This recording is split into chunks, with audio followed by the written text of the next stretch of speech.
Swastiastu, Assalamualaikum. Namo Buddhaya, salam kebajikan dan salam sehat untuk kita semua. Yang terhormat Bapak Ibu pimpinan OPD yang sempat hadir pada pagi hari ini, Bapak Ibu PPK, pejabat pengadaan, pokja pemilihan dan pelaku pengadaan yang lain yang sempat hadir, Bapak Ibu dari UKPBJ Kabupaten Kota yang sempat saya lihat pagi hari ini dari Kabupaten Sika dan Alor, Bapak narasumber, Pak Jack Sibu dan Pak Budi Johannes, singkatnya peserta webinar yang hadir pada pagi hari ini. Kita patut memanjatkan puji dan syukur kehadirat Tuhan Yang Maha Esa, karena atas penyertaannya pagi ini kita bisa bertemu lagi untuk melaksanakan kegiatan sosialisasi pengadaan barang jasa. Sosialisasi ini merupakan kelanjutan sosialisasi minggu yang lalu, namun pada pagi hari ini dengan topik yang berbeda. Yang pertama, persiapan PBJ melalui penyedia, dan yang kedua, persiapan PBJ melalui swakelola. Sebelum kita lanjutkan acara, kita memohon pertolongan Tuhan. Saya mengajak kita semua berdoa sesuai dengan keyakinan agar kegiatan pada pagi hari ini boleh berjalan dengan lancar. Kita berdoa. Doa mulai.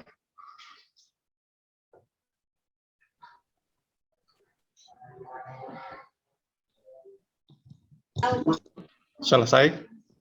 Baik.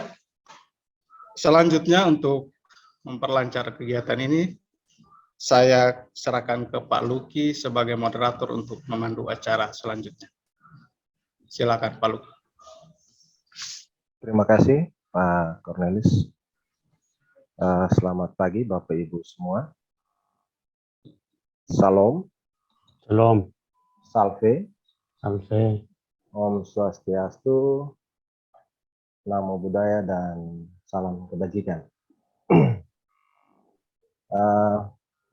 Bapak Ibu sekalian, pimpinan perangkat daerah yang hadir, pelaku pengadaan, baik dari perangkat daerah di lingkup provinsi NTT maupun teman-teman dari kabupaten kota yang sudah hadir. Pada kesempatan pertama izin kami untuk menyampaikan permohonan maaf dan salam hormat dari pimpinan kami, Bapak Kepala Biro, Bapak Siprianus Telen, dan Pak Kabak kami, Bapak Roni, saat ini sedang bertugas di Jakarta untuk keperluan pengusulan jabatan fungsional PBJ kami, dan juga untuk maksud pelaksanaan raker PBJ yang akan dilaksanakan di bulan Maret nanti. Mungkin ini sebagai informasi awal untuk kita mengingatkan kembali teman-teman di kabupaten kota. Yang berikut, Bapak Ibu, izinkan saya menyampaikan sedikit tata tertibnya untuk rencana materi sosialisasi kita hari ini yang sudah diagendakan sepekan ini. Kita akan masuk kepada materi tentang persiapan pelaksanaan PBJ melalui penyedia dan melalui swakelola. Untuk itu kami mengalokasikan setidaknya 60 menit Bapak Ibu, 1 jam jika berkenan, maka dua narasumber kami akan mengambil porsi waktu masing-masing 20 menit. Lalu selanjutnya Bapak Ibu diberikan kesempatan berinteraksi 20 menit di sesi terakhir. Jika nanti responnya cukup baik, bisa kita buka lagi beberapa menit, tetapi kami berharap tidak lebih dari 10 menit setelah. Yang berikut, kami mohon agar Bapak Ibu nanti bersedia mematikan terutama mikrofonnya, supaya suara kita bisa terdengar dengan baik. Dan juga mohon kesediaan Bapak Ibu menghidupkan kamera setelah ini, karena nanti kita akan ada sesi foto bersama dulu sebelum kita masuk ke materi. Dan untuk narasumber kita, hari ini kita beruntung, kita punya 2 ASN Provinsi NTT yang memang mendedikasikan dirinya secara khusus menginvestasikan diri mereka untuk terus memperbaharui dan juga menambah pengetahuan-pengetahuan yang sangat dinamis di bidang ini, Bapak Ibu. Karena itu apresiasi yang tinggi kami berikan kepada dua narasumber kita, yaitu Pak Jan Sibu dan Pak Frans Budiman Yohanes. Selamat pagi Pak Budi dan Pak Jan. Iya Pak. Terima kasih untuk waktunya. Dan terakhir Bapak Ibu, supaya sesi ini lebih membawa kita ke suasana yang tidak terlalu tegang, kami persilakan Bapak Ibu memilih tempat duduk yang nyaman, mungkin sambil menyiapkan kopi hangat atau teh. Saya sendiri menyiapkan aqua untuk sesi ini. Dan supaya kita lebih rileks, izinkan saya membacakan sebuah puisi pembuka ya, Bapak Ibu, pantun ya. Makan sei, nikmatnya beraroma. Sambalnya luat, hati gembira. Mari bersiap, sukseskan rencana.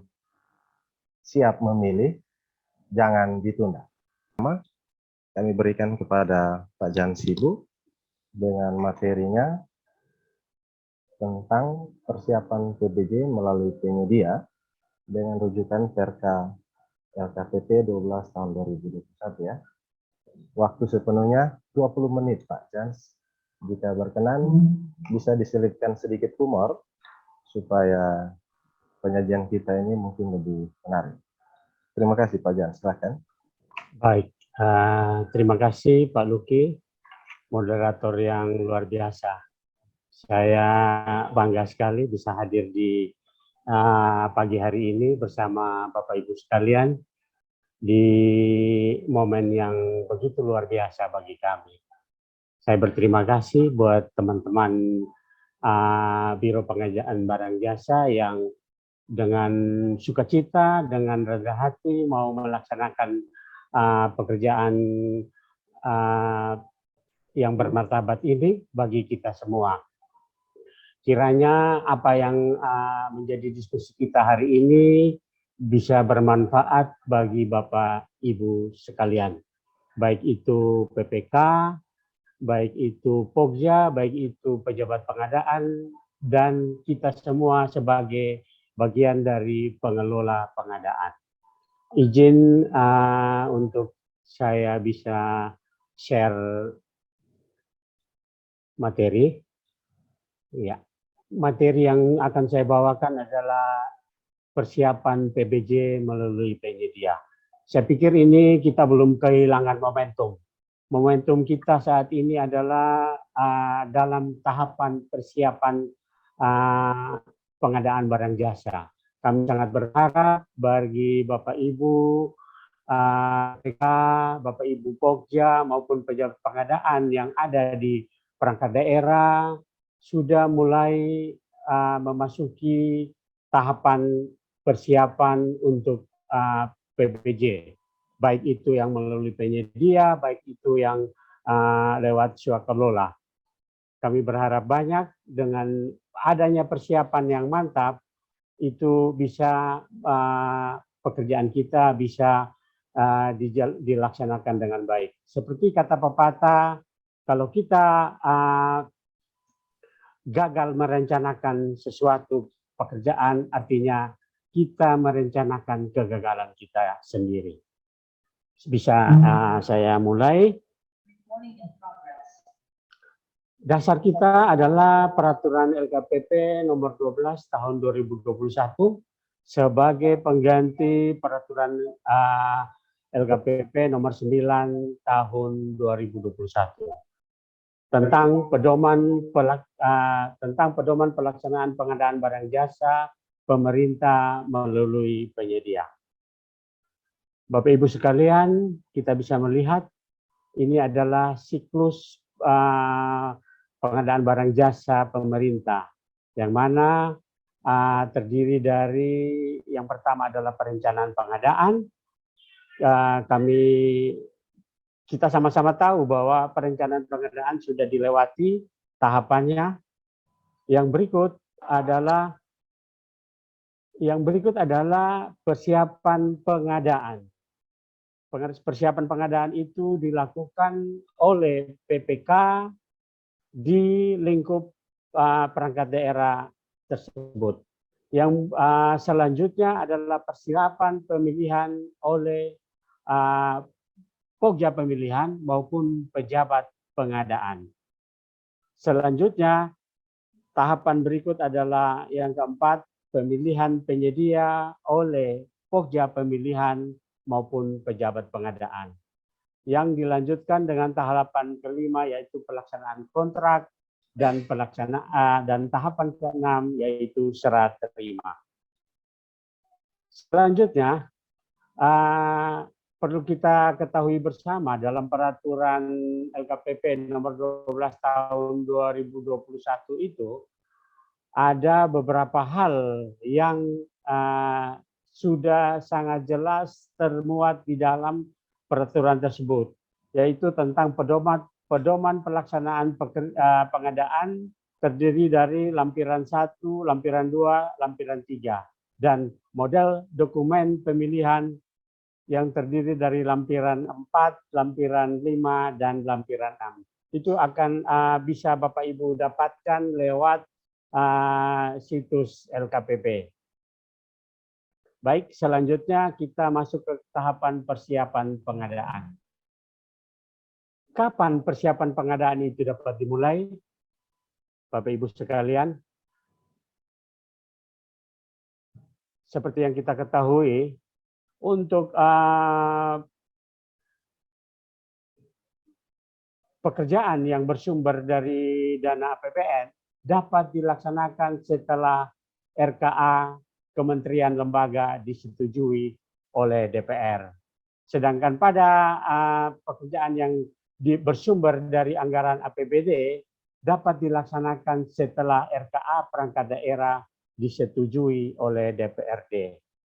Apabila dibutuhkan, persiapan pengadaan dan proses pemilihan mendahului persetujuan RKA KL atau RKA perangkat daerah, maka pemilihan penyedia dapat dilakukan sepanjang telah mendapat persetujuan PA dan kontrak bersifat tidak mengikat dengan tindak lanjut, yaitu yang pertama, penandatanganan kontrak dengan penyedia dilakukan setelah DIPA atau DPA disahkan. Yang kedua, apabila pagu anggaran yang disetujui lebih kecil dari penawaran harga pemenang, proses pemilihan dapat dilanjutkan dengan negosiasi teknis dan harga. Dan yang ketiga, apabila kegiatan tidak ada di dalam DIPA atau DPA, pemilihan penyedia harus dibatalkan. Iya, oke, baik.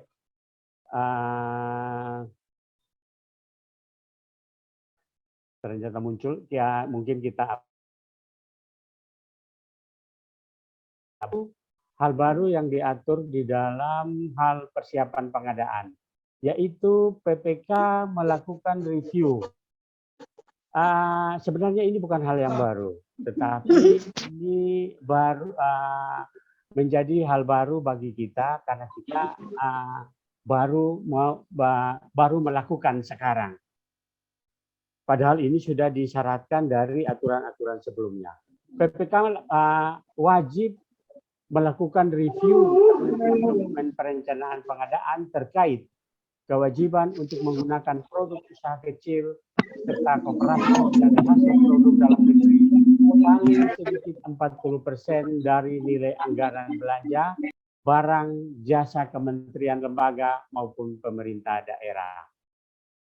Jadi ini menjadi catatan bagi Bapak Ibu PPK bahwa dengan kewajiban yang ada ini kita sudah harus memperhitungkan paling sedikit 40% dari nilai anggaran belanja kita untuk produk usaha kecil serta koperasi.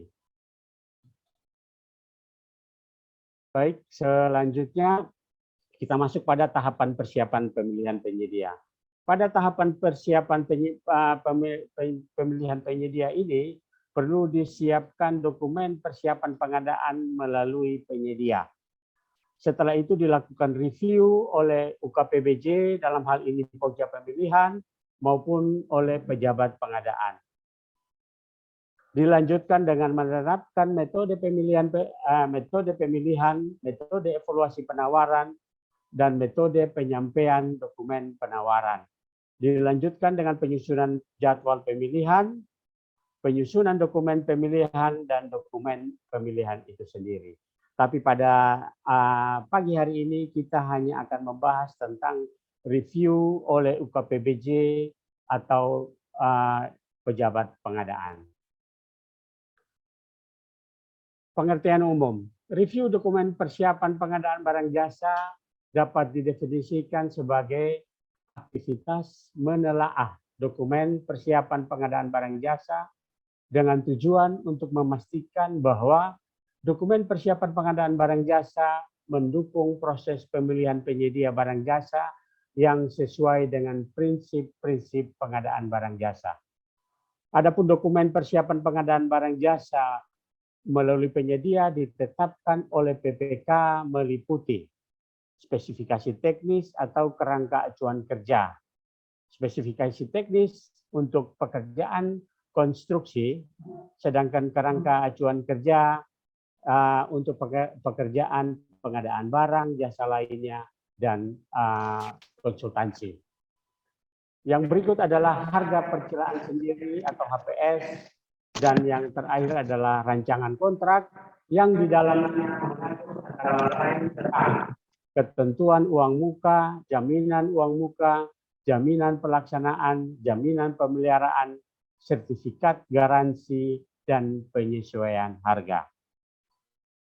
Selanjutnya, ruang lingkup pengadaan barang jasa itu sendiri terdiri dari adanya pokja pemilihan atau pejabat pengadaan dan pejabat pembuat komitmen. Dokumen persiapan pengadaan barang jasa disampaikan kepada pokja pemilihan atau pejabat pengadaan dilampiri dengan pertama, surat keputusan penetapan PPK. Yang kedua, dokumen anggaran. Yang ketiga, ID paket RUP. Dan yang keempat, rencana waktu penggunaan barang jasa.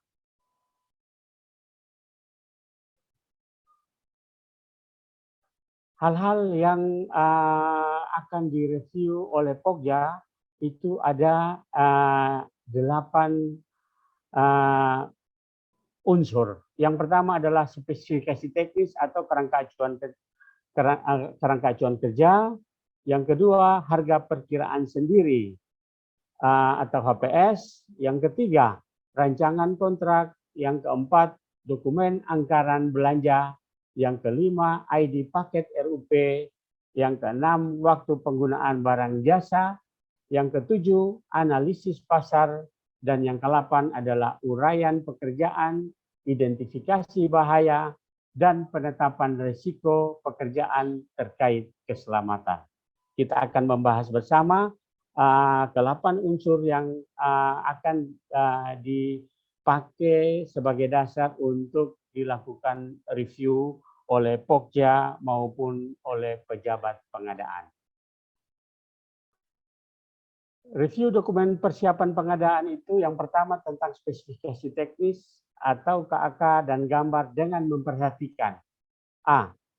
Memastikan bahwa barang atau jasa memiliki tingkat kandungan dalam negeri atau TKDN. Sesuai dengan regulasi yang ada sekarang, Bapak Presiden kita sendiri sudah menegaskan bahwa pengadaan barang jasa kita saat ini harus lebih memprioritaskan yang memiliki TKDN. B. Memastikan bahwa barang dan jasa memiliki standar nasional Indonesia. Yang mana semua barang yang sudah memiliki SNI itu bisa dipertanggungjawabkan mutunya, baik untuk pemakaian jangka panjang dan lain-lain. Yang ketiga, merupakan produk usaha mikro dan kecil serta koperasi dari hasil produksi dalam negeri. Untuk itu mungkin kita tahu bahwa sekarang ada yang namanya BELA pengadaan atau belanja langsung pengadaan untuk paket pekerjaan dari 0 sampai dengan 200 juta. Itu adalah bentuk keberpihakan dari pemerintah terhadap produk usaha mikro, kecil, serta koperasi. Yang berikut adalah merupakan produk lama lingkungan hidup. Dokumen kedua yang akan dilakukan review itu dari dalam tahapan persiapan pengadaan adalah harga perkiraan sendiri. Kita tahu adapun langkah-langkah kerja review HPS itu adalah sebagai berikut. Kita dapatkan dokumen HPS, kita dapatkan informasi bahwa HPS barang jasa sudah ditetapkan oleh PPK. Yang berikut, dapatkan informasi bahwa engineer estimate disusun oleh konsultan perencana bagi pekerjaan perencanaan. Yang keempat, dapatkan informasi bahwa spesifikasi teknis atau KAK telah sesuai dengan ruang lingkup pembayaran dalam HPS. Apakah HPS sudah termasuk pajak? HPS telah memperhitungkan pajak pertambahan nilai. HPS telah memperhitungkan keuntungan dan biaya overhead yang dianggap wajar bagi penyedia. Dasarnya kita masih memakai Perpres 54, tapi ada perubahan juga di dalam Perpres 18 juga sudah termuat dengan jelas tentang dasar perhitungan pajak pertambahan nilai. Perlu Bapak Ibu PPK, Bapak Ibu PA, KPA juga mengetahui bahwa sejak bulan April tahun 2022 ini akan ada perubahan nilai PPN dari 10% menjadi 11%. Untuk itu perlu kita lakukan komunikasi atau konsultasi ke pihak yang kompeten untuk bisa memperhitungkan kembali paket-paket pekerjaan kita yang akan segera kita tayangkan. Yang berikut adalah rancangan kontrak. Dokumen yang akan direview di masa persiapan pengadaan itu adalah rancangan kontrak. Rancangan kontrak itu untuk diketahui terdiri dari 3 bagian besar. Yang pertama adalah surat perjanjian atau kontrak itu sendiri. Yang kedua adalah syarat-syarat umum kontrak. Dan yang ketiga adalah syarat-syarat khusus kontrak. Rancangan kontrak ini kenapa sudah harus ada di tahapan pemilihan? Ini menjadi sumber informasi bagi penyedia dalam hal nanti dia akan melakukan penawaran. Dengan adanya rancangan kontrak yang lengkap yang disampaikan oleh PPK itu secara lengkap, itu dapat memberi informasi kepada penyedia dalam hal nanti akan menawar. Saya kasih contoh adalah satu. Di dalam syarat-syarat khusus kontrak itu diatur tentang pemberian uang muka. Dengan kita memberi catatan tentang pemberian uang muka itu, artinya kita memberi peluang kita membuka kompetisi yang luas kepada para penyedia. Si penyedia dia akan tahu bahwa kalau ada uang muka berarti dia pekerjaan dia itu akan dibantu di depan. Sehingga dia berani menawar dengan harga yang sangat kompetitif dan wajar dan bisa diterima. Di dalam rancangan kontrak itu juga perlu diisi secara lengkap, baik itu surat perjanjian, baik itu syarat-syarat umum kontrak maupun syarat-syarat khusus kontrak. Sehingga informasi yang kita berikan kepada penyedia nanti menjadi informasi yang lengkap dan kita akan mendapatkan penawaran harga yang begitu wajar dan kompetitif.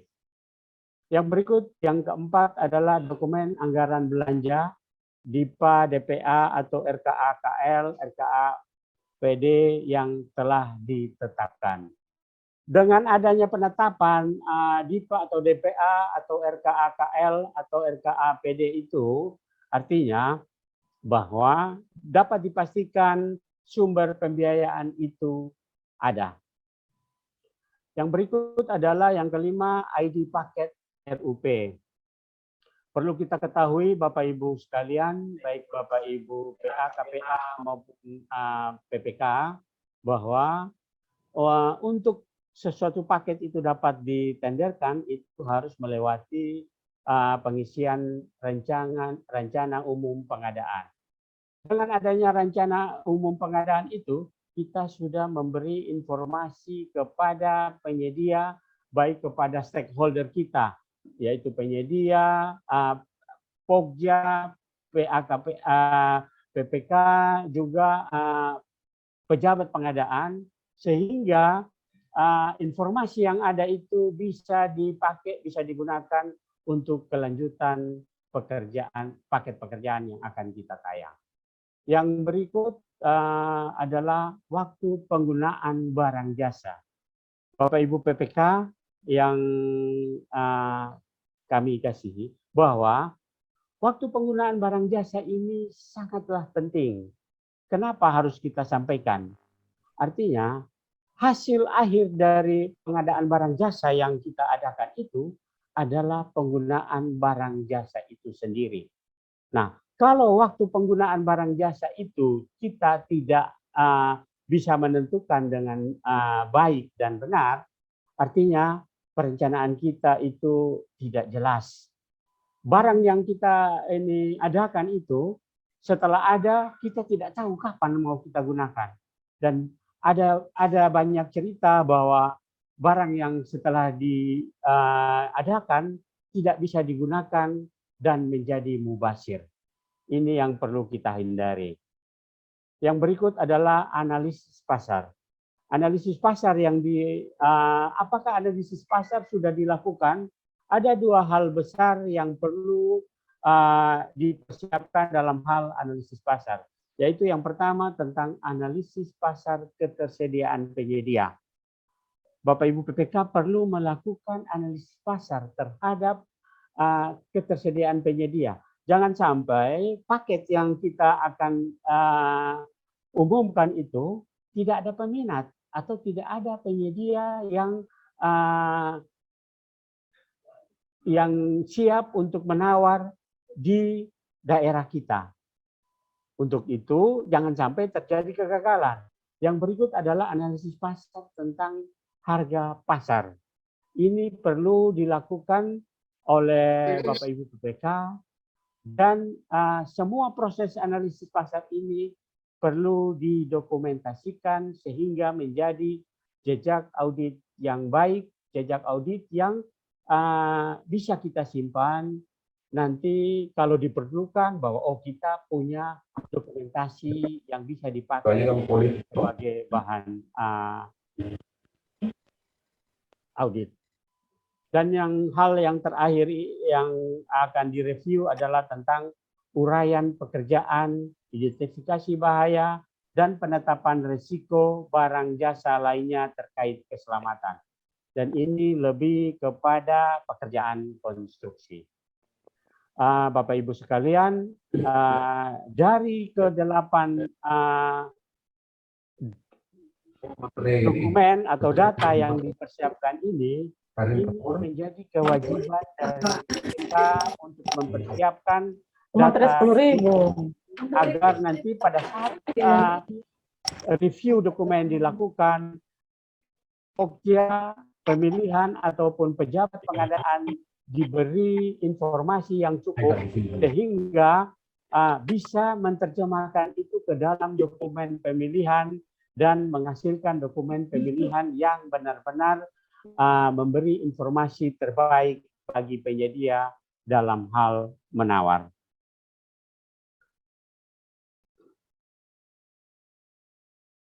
dalam hal terdapat hal-hal yang perlu dilakukan. Ini sebagai tindak lanjut dari hasil review itu.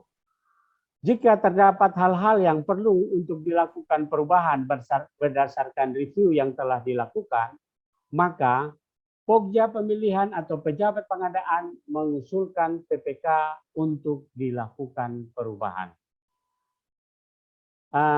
Ini perlu dipahami dengan baik oleh Bapak Ibu sekalian, baik Bapak Ibu PPK maupun Bapak Ibu PA, KPA. Sebagai tindak lanjut dari review itu, kalau memang ada perubahan, itu harus dilakukan perubahan. Saya kasih contoh, ada paket pekerjaan konstruksi. Seperti yang kita tahu, untuk personil konstruksi itu sudah ditentukan. Personil yang harus menjadi yang harus ditetapkan dalam penawaran sudah ditentukan jumlahnya. Nah sekarang misalnya contoh ada karena pembiayaan personil yang harus 2 hanya diisi oleh 1 orang. Artinya ini kita sudah menyalahi aturan. Untuk itu Pokja akan menyampaikan PPK untuk untuk disampaikan ke PA sebagai pengguna anggaran untuk mencari solusi.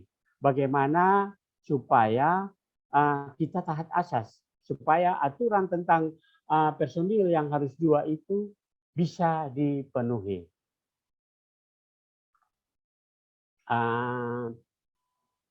Saya pikir ini materi saya sudah selesai. Semoga apa yang saya sampaikan ini bisa bermanfaat bagi Bapak Ibu sekalian, dan di saat diskusi nanti kita boleh melakukan sharing bagi hal-hal yang mungkin di tahapan review persiapan pengadaan itu ada memunculkan hal-hal yang mana kalau kita berbagi bisa memberi solusi bagi Bapak Ibu sekalian. Demikian yang bisa saya sampaikan. Saya kembalikan kepada moderator. Terima kasih. Terima kasih Bapak Jans untuk materi pertamanya.